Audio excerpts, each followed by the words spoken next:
Hi, I'm Robert Borton, CEO of Classical Conversations. Our most precious commodity is time. No one has ever lied on their deathbed wishing they had spent more time making money. They all wish they had spent more time creating a legacy. Our modern education system steals that legacy, steals that time from our children. That's why I'm passionate about homeschooling. That's why at Classical Conversations we want to give you more time to create that legacy, follow your passions, and glorify God. Visit classicalconversations.com for more information. It is the duty of the free man to resist tyranny at every turn. Every man will either watch his freedom stripped away or take action to protect what he loves. Introducing the A3, the newest revolutionary body armor from Armored Republic. The A3 is the new standard for lightweight multi-hit body armor. A3 plates are incredibly light at 4.6 pounds. The patented design captures fragmentation while remaining multi-hit capable. The A3 will stop up to M80 ball, yet comes in at only 0.7 inches thick. The A3 is the thinnest NIJ.06 compliant or certified composite standalone plate that includes the drop test. The A3 is the first of its kind, patent pending, that combines an alloy strike face with polyethylene backing, revolutionizing body armor technology by providing strength and durability while remaining sleek and maneuverable. The A3 is the new standard in lightweight body armor. The fight against tyranny just got stronger.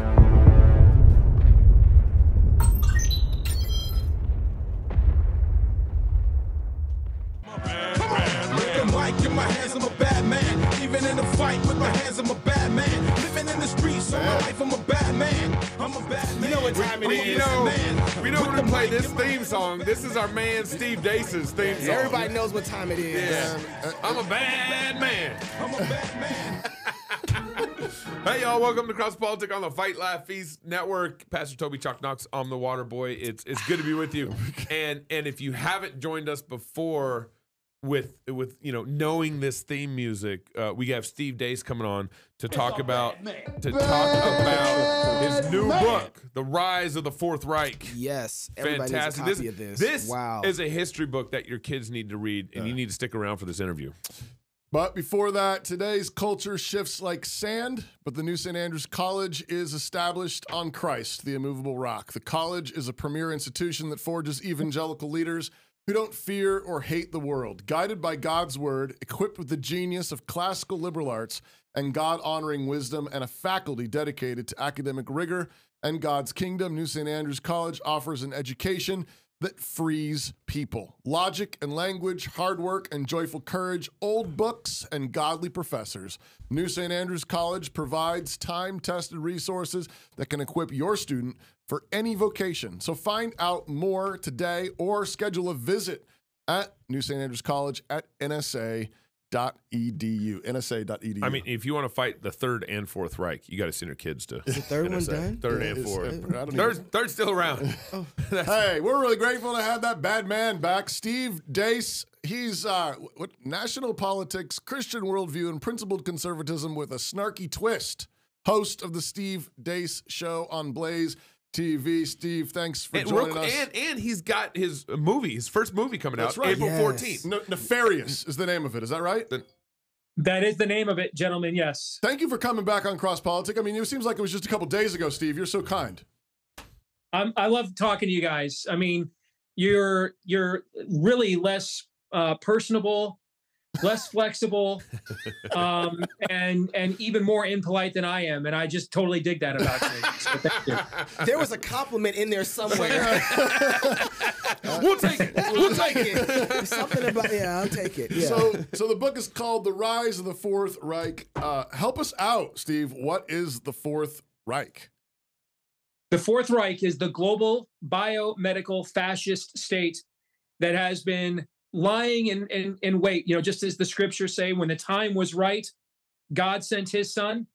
Well, the enemy has his own timing that's right for him as well. And so this system has been put into place, beginning with government single-payer healthcare schemes, along the lines of what we've seen with Obamacare in the United States, where No longer are you treated as a patient in a lot of places anymore. It's just a protocol. And if you have a code, then they just follow the protocols from CDC and treat you accordingly. And everybody falls into line. Men have to get pap smears covered because there's no individuals anymore. Everybody's just part of a group community rating. All of this was put into place so that when the time was right, you know, like a virus that they were playing around with in a Wuhan lab somehow gets out of the lab and infects the world beginning in 2019. The time was right for the Thanos snap. And suddenly everyone beat their sword into plowshares. Unlike with the Third Reich, where there was at least, even if people were sympathetic to anti-Semitism or sympathetic to some of their autocratic authoritarian ideology, some form of nationalistic rivalry would say, well, we want to be the anti-Semites. We want to be the autocrats. We want to be the authoritarians of ourselves or other people, not under your thumb. So we'll fight back. In this case, right away, borders erased, nationalistic rivalries erased, the Thanos snap, and it was suddenly like, for the first time since Babel, one global community with a few outliers like Sweden and others. Everyone decided sovereignty didn't matter, borders didn't matter, decadence didn't matter. Put it this, guys, we were the ones now trying to get the kids back into government schools for the first time ever, okay? Oh, my goodness. Nothing mattered. Nothing mattered except complete goose-stepping fidelity and knee-bending to Zod, period. Nothing mattered but that. And every major nation and region on Earth succumbed to this and imposed it on its people. That is the Fifth Reich. So, Steve, we've talked about this before. I know when you came on Water Break sometime last year. Did 2020 make you more post-mill or more pre-mill? Yes. Yeah, I think. Yeah. You know that? You know what I'm saying? I think I agree with Steve on that one.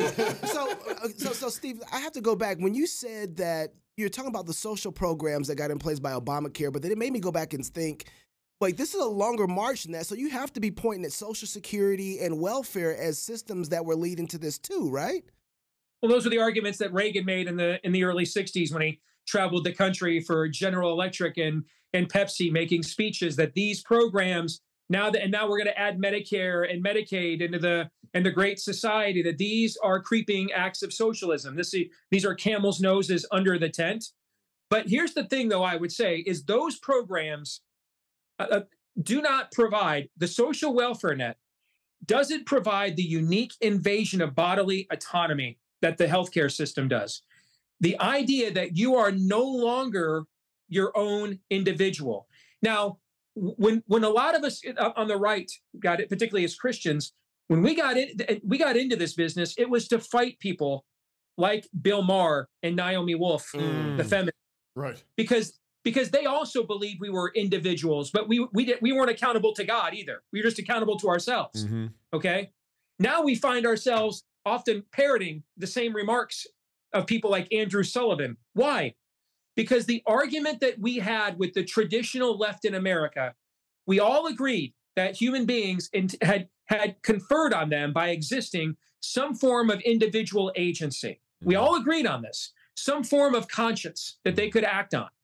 The disagreement was, first of all, where did that conference of agency come from? We argued it came from we're the Imago Dei, we're made in the image of God, and therefore that comes with it inherent responsibility to that end. Those people over there argued we were not, we're just accidents of nature, and so there is no divine mandate, let alone responsibility. And therefore there is nothing to dictate my conscience except, will it hurt somebody else? No, then I'm fine doing it. Really, that was the culture war debate in America, whether it was abortion or gay marriage or pick an issue. That was the culture war debate in America for the last generation. What has changed with COVID is now we're debating not the limits of your agency and autonomy, but whether you have it at all. Yeah. Not the limits of your conscience, but whether you have it at all. Wait, you did your own research on masks and found 90 years of studies show they don't work? Come on, you just hate your grandmother. Come on, okay? Now. Come on, That's now. it. Yeah. That's it. Yeah. Right. And so now we still have all the same disagreements with Naomi Wolf and Bill Maher on the fundamentals of society we had 30 years ago. Yeah. But now we're like Trump. Now we get booked on Bill Maher's show, and Naomi Wolf does shows with Steve Bannon. Why? because we're now realizing I miss the old culture war where we at least admitted we were free. The argument was the depths and limits of human freedom. Right. Now the argument is, do you have any freedom at all? Mm. Steve, you know, when you wrote this book, I mean, you're writing this book to a culture that shut down for the most part. I mean, most everybody kind of willingly went along with it. I mean, do you think your history book here is going to make a difference? That you know, all these interviews that you had in this book, all these firsthand experiences of COVID. I mean, I feel like I'm talking to like a deaf and dumb culture. I don't know what to do. Plenty of times I've asked myself that question, Gabe. Do you think when Paul sat down to write Galatians, you're like, are you kidding me? These freaking Judaizers, I got to talk to these people again. How many more times? And you can almost sense his frustration. Fine, y'all love circumcision so much. Lop your whole damn penis is off and let's just call it a day, right? Okay. Right. I mean, you wonder, when Amos comes in from shepherding sheep, did he really know we were going to be talking about the letter that he wrote 3,000 years later? You know, and I think this is where ours is not to wonder why. Ours is just to do and die. All right, we fulfill the mandate God gives us, and consequences are not within our purview to wonder about such things. Here's what I can tell you right now, according to Amazon, the 3 top hardcover political books in America are written by number 3, Greta Thunberg, number 2, Mike Pompeo, and number 1, Steve Deace and Daniel Horowitz. That's awesome. Mike Pompeo is a former member of Congress, and he was Donald Trump's Secretary of State, which means he's got every GOP email list you could imagine. He was also head of the CIA, which means he has every email list you could imagine. Okay? Yeah. Greta Thunberg is the most well-funded piece of human agitprop on planet Earth today. Wow. We're 2 guys with just our own shows. We have managed to create a best-selling book without getting any bookings on Fox News, which is very difficult to do on the right. And that is simply because of the grace of God and the activism within our own bases and grassroots truth. And so in the end, if the broader world doesn't want to hear what we have to say, we're not the ones being punished here. They're the ones punishing themselves. We have fulfilled our calling. There is a strength to this, though, too. The way that you guys set up the book, there's some assumptions here that you believe that people are still human, that they can make rational arguments, and you set it up in a court case where you put them in the jury box and you say, listen, we're going to present this to you. We know that there's still humans out there that want to hear truth, and we know if we can just expose the truth, everything else will do what it's supposed to do. And I think that's what's really brilliant about this, although I kind of agree with Gabe. You're taking a risk to assume that the same people that were in lockdown would they be able to hear these kind of arguments. But Steve, I guess one of the questions that I believe a wise man once said, those with ears to hear, or something along those lines. Right? That's right. I want to ask you, though, in the opening of the book, you said there need to be some sort of firewall set in place and kind of an update to the Nuremberg Code. I wonder, what do you think those firewalls need to be in place are? There's an appendix in the book that lays all of them out, and very painstaking Daniel Horowitz only level of specificity. Thank God for that man. Yeah. All right. Reading Daniel reminds me of what Peter says about St. Paul when he says, you know, some of the things that Paul writes are hard to understand. Okay. So, there's so much with that. when Daniel wanted to write that appendix, I'm like, that is all you, G. You got that one. Okay. And let me tell you, he let his freak flag fly. I mean, the level of specificity, I think I had to finally cut him off at like 30,000 words or something. I mean, he literally has, the appendix that he wrote is an insanely detailed, rubric of public policy, at particularly the state and local level, because as you learned, Gabe, the hard way with cuffs around your wrists, these edicts came from Washington, but they were imposed on the state and local level. And so a lot of the policy specifics in the appendix that Daniel wrote, everything else in the book is a pure 50-50 collaboration between the two of us. But the appendix is really, that's his magnum opus, and that's where he shines, is with the specifics on policy. And where I think this book shines is actually not the parts of the book that Daniel and I wrote in our own voice. It is, and when I first started in this business, I arrogantly thought my uniquely gifted way of making arguments is why the system hates me. Yeah. What I found out is the system hated me because I gave people and voices that they didn't want to give a platform to Come on now. All right. Yeah. That's right. That's where this book shines. It's the middle innings of this book. You know, it's like a playoff game in Major League Baseball. Most playoff games in Major League Baseball are decided by bullpens now in the 6th and 7th middle innings, right? Okay. And it's these middle innings now where you hear the testimonies of whistleblowers from healthcare and the Department of Defense and people who have suffered and people who watch their children suffer. It's like when in my career, I've interviewed numerous former homosexuals, the people that the world says do not exist. Right.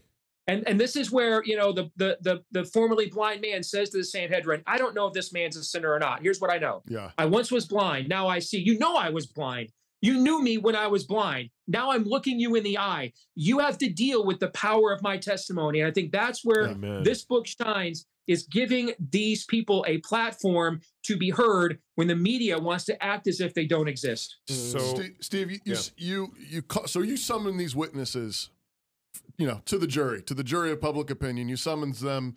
They're all powerful. I know not one of them is extraneous. If you had to highlight two, you say these are the witnesses. Don't miss these. I know they're all important, but if you could highlight two of them, who would they be? It would be hard to highlight two of them, but if we had to, the two bookends: Teresa Long, who was the first person to whistleblow what was inside the DMED. That's the Department of Defense's medical epidemiological database of every enlisted member of the armed forces. Okay. And then the very end is a woman named Vera Sharav, who is one of the last living American Holocaust survivors. And we bring her in as a subject matter expert. And the things that she talks about, how corporations in Germany were used to impose a lot of the technological instrumentation of the Third Reich, like Mercedes, for example, with vehicles. IBM is who created a lot of the coding that they use to tag people, to track them, for example. And she makes these very specific parallels to what happened in Germany in the 1930s to what happened throughout all of the world here the last 3 years. Lord have mercy. While we were in lockdowns, now I lived in a state that was never officially locked down, but a lot of businesses just weren't open and there was not a lot to do, even without a stay-at-home order, right? And so, like a lot of Americans, I'm like Netflix and chilling. And I watched this documentary on Nazi Germany, on the lead up to Nazi Germany on Netflix, that I found quite chilling.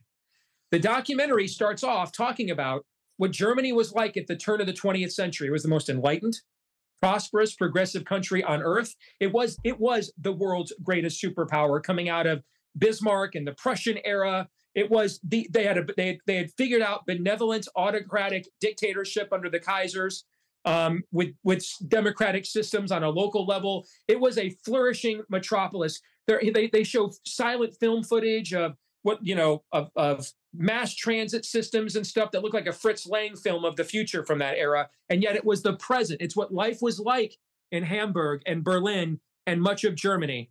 And that same society, and the question that this BBC documentary series from about 20 years ago posed was, how did this society, this generation who lived in this modern progressive utopia, in the span of one generation, the next 40 years, plunge the world into not one, but two different cataclysms. The first one, which killed 20 million people and introduced weapons of mass destruction to the world. The second one, which introduced the Holocaust to the world. How did it happen? And they go through the collapse of that society. And I watched this, and my goodness, it reminded me so much of, frankly, what this country is like right now in a lot of places. And what you learn, Romans 1, is when a culture lets go of the rope, it goes fast. And in the early 30s, Germany let go of the rope and went fast. And what we contemplated doing the last 3 years under COVID was letting go of the rope. Wow. What if there's one interview that you want to include in this book that didn't make it, you've through your show you've interviewed a lot of good guests, a lot of witnesses over the last 2 years. Who would have you liked to have kind of included in this book? Anthony Fauci. Oh wait, yes sir, yes sir. I'd pay for that twice. without question, Anthony Fauci or his boss, Francis Collins. And maybe more, the more I think about it, I think I absolutely believe this, and I don't say this for effect or rhetorical flourish. I absolutely believe Anthony Fauci is a malevolent force on the earth. I absolutely believe that. I think Francis Collins is a stand-in for, in fact, I think Collins and Fauci both are stand-ins, symbols of much of what's happened to Western civilization, or what we used to call Christendom. Fauci is the affirmative, out in the open, malevolent force, investigating using foster kids in New York City as guinea pigs for AIDS drugs, working with the Chi-Coms to develop chimeric concoctions in Wuhan. I think he is an outright, in-your-face wolf, malevolent force. I think Francis Collins is a symbol of the anemic, emasculated, intentionally self-deceived, nicer than God, ridiculous church that used to pretend to oppose malevolent forces and now lecture shows like yours and mine on why are you the problems for wanting to confront the malevolent force. You're the divisive force. You're the reasons for divisiveness. Yeah. There ought to be unity around this malevolent force. Yeah. That to me, the two of them are the two towers. Fauci's Mordor and Collins is Isengard, the fool who thinks he's going to cut a deal with Mordor. So I think that's it. So you cover a lot of the interviews you cover in this book. A lot of the interviews are, coming from medical doctors in the military or private doctors in the private practice, or patients. And they're kind of brought forth, and you're trying to tell the people who are reading the book, they're the jury, okay? Read through these testimonies and read through these witnesses. But the one thing that you didn't include in this was kind of like, you didn't put the church on trial. And the church was very much compromised and went along with these things, and was kind of, and is what happened in the Third Reich. Exactly. Yes. The German church was heavily compromised in this. And can I load that question up before you? I want to load that question up too, because I think you got private institutions as well, like businesses that could have had the option to stand up, and they didn't either, so they collapsed along with the churches and every other institution that was governmental. Yeah. So with that, the question: where are they in this? Why didn't you bring them to bear at all on this conversation? I'm going to give you an analogy that at first is going to seem like has nothing to do with your question, but I promise you it will answer it directly. Okay, I like boomerangs. I used to write movie reviews for WorldNet Daily early in my career, and I went and saw a movie during this time called Paranormal Activity. That was a massive viral. It was almost like the 21st century Blair Witch Project, found footage movie on a small budget that made $1 billion. Okay, and I sat in the theater opening night with my wife, and I was it was fascinating to me. This was the first time I had ever seen mainstream Hollywood produce a horror film in the spiritual demonic genre where the church was never included. There's no Catholic priest is brought in for an exorcism. No minister is consulted. And it didn't smear the church, didn't mock the church. It was like this existed on an earth that the church doesn't exist, that the only spiritual influence is malevolent. And in this film, they Google what to do about a demon. They go to the demonologist at the university. They ask her dad, what do we do about this demon that's haunting us in our home? And they go to every place where common sense and knowledge is found, is said to be found in the culture. except the one place that would have the knowledge of what they're actually up against. Yeah. And it's like the church didn't exist. It's such a non-entity in this fight. It doesn't exist. Am I booming around? I follow you. I put the puzzle together. I'm with you. Yeah, we're not relevant. The church is so irrelevant, it's not even worth holding accountable. It's a waste of time. Ow! What does Vody say? If you can't say amen, say ouch. I don't. That's right. I don't like that answer, Steve. No, it sucks, guys. That answer sucks. Yeah. Yeah, that's what Steve says. Steve says that answer sucks. But it's where we are. This stuff isn't happening in the culture because the church is unaware. It's because the church is irrelevant. The church isn't a relevant institution. It is exiled itself. Yeah. It's Revelation 3. Jesus has come and taken away the lampstand. It's not interested in competing anymore. Yeah. And so the Lord has said, you know what? You don't want to compete anymore. We're taking the jersey away. Don't wear the jersey. Don't. What are you putting the jersey on? You ain't in the game. Yeah. We take the jersey back. Yeah. That's where we are. So then you would say, would this be a fair assessment to say the church is almost in the same place it was in Germany? Yes. Yeah. That's what the anxious to be co-opted. And that's what Francis Collins is, the co-opted church. Right. Hey, I'm a Christian. Francis Collins will wind up major figures in American evangelicalism to shill on behalf of this toxic, poisonous jab and lockdowns and masks and everything else. So absolutely. Steve, I've followed you before CrossPolitic started in 2016. Me too. And you used to be, I think, far more, this might not be the best descriptive, but far more negative about the political world around you. And it's not that you don't see negative, this whole book, but I do see that you seem like you've gotten a little more positive over the years in how you point out. You're gonna follow this up with that question? Yeah. How did you get there? This is exactly why Steve loves this show. Yeah. This right here. Yeah, there you go. You just hit the table and gave the organ. Yeah. But it's not that you don't analyze and see the problems, but I've also think that you've gotten more. There's more faith in your politics. There's more faith in your analysis, knowing that God is in heaven and God is sovereign over everything. And it seems like America's gotten worse since you started in your career, but yet you seem more cheerful and positive, even despite some of the negative challenges, negative political issues around us. What's going on? I think that's a really smart. I know they were just busting your chops, Gabe, but that's a very smart, nuanced observation. And I had to when I got into this business, my first plan was I'm going to provide the vehicle by which I'm going to let Christians in my native state of Iowa, because remember I was a local host originally. Yeah. I'm going to be the point person that's going to let Christians in my native state of Iowa take over the Republican Party. Mm-hmm. And I didn't know any of the existing Christian leadership in the state at all.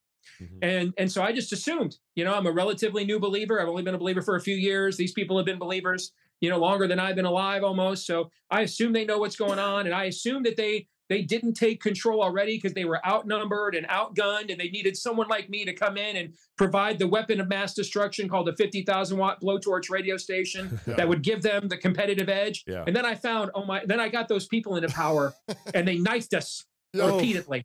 Yeah. And I realized, oh my gosh, we're the enemy. Yeah. I just put the enemy in charge. Then I got national, and I went national. I thought, all right, we're going to make the focus and focal point of the show a broader biblical worldview, and get the church to engage that way. And then I started looking at my inbox and emails from people around the country. Why do I hear all this stuff on your show, and I never hear this? No one talks to me like this at church. I never hear my pastor talk to me about like this. This stuff never even comes up at church. Wow. So first I had to get through the phase of being angry and cynical and bitter that the institutions that I thought I was going to come in and take part in giving an advantage to were the ones that had actually lost the culture. And so I'm over that now. And so now I'm in terraforming mode. Okay.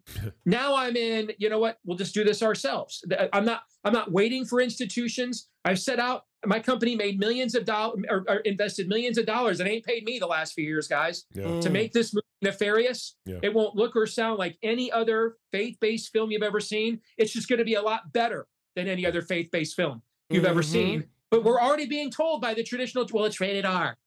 Okay. Even though there's no nudity, no swear words, no blasphemies, nothing. They just rated it R to screw us. The MPA did. Okay. Well, you know, it looks creepy. You know, here, let me tell you a creepy story. There once was a widowed woman who dressed up like a hooker on the side of a road to catch her drunken father-in-law one night so that he would knock her up so that he would then be responsible for taking care of her and her her orphans, her son, so he doesn't become an orphan. Is that too radical for you? Because that's a story out of Genesis, morons. Okay? You better preach up in here, Steve. You better preach, man. And I just decided, you know what? I'm just gonna proclaim truth. And whoever's with me is with me. Right now, Naomi Wolf is my pen pal. God bless her. Okay, we're buddies. Wow. Okay. So whoever's for the truth, dude.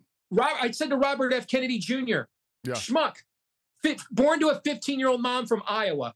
I looked him in the eye a month ago at Jason Whitlock's studio in Nashville and said, brother, I got into this business to beat people like you and to defeat people like you. And now you're going to be one of the few people I've ever asked this of. Can I get a picture with you? Wow. Because in the end, I gave up on all the institutions and said, I'm putting my trust in the truth, period. You know, it reminds me a lot of the Cave of Adullam. You know, like think of David. You know, I mean, the institution failed. The king, the king's anointed. David's on the run. You know, the people that is supposed to help him are trying to kill him, and then you got all the people just streaming in from all the other places, saying, "Hey, you're standing for the truth. You're with the Lord. We're going to stand with you." That's really great. Let me read this ad really quick before you close. Dime Payments is a Christian-owned processing payment business. Every business needs a payment process system. So go to dimepayments.com/FLF and sign your business up today. Working with them supports us here at CrossPolitic, and they won't cancel you like Stripe canceled President Trump. They won't cancel you like MailChimp canceled the Babylon Bee. So check them out today. At least have a phone call. Tell them that CrossPolitic sent you. Go to dimepayments.com/FLF. Rise of the Fourth Reich by Steve Deace and Daniel Horowitz. Everybody needs it. You've been preaching, so I'm playing the church organ. This is, oh my goodness. It's offering time. Yeah, I guess it's say do your offerings. Yeah. So go get this. Every house needs to own this book. I'm serious. Maybe really like three copies. Yeah, and is this one of those things, Steve, go to Amazon to buy it because of all the rankings and everything that are going on? Yeah, I hate telling people. I feel dirty telling people to do that, but the publisher will hurt me if I don't. You just told me a dirty story. The guy uses dirty things. Come on now. There you go. But it's the only ranking system that matters really anymore is Amazon. Brother, thank you so much for coming on the show. Appreciate thank you for what you're doing. Appreciate you so much. Thanks, Steve. Thank you, guys. If you're single, get married. If you're married, have you some kids. And if you have kids, go baptize them. Until tomorrow, love God with all your heart, soul, mind, and strength. Love your neighbor as yourself. Go fight, laugh, and feast. This is CrossPolitic. Glory. I feel God right there.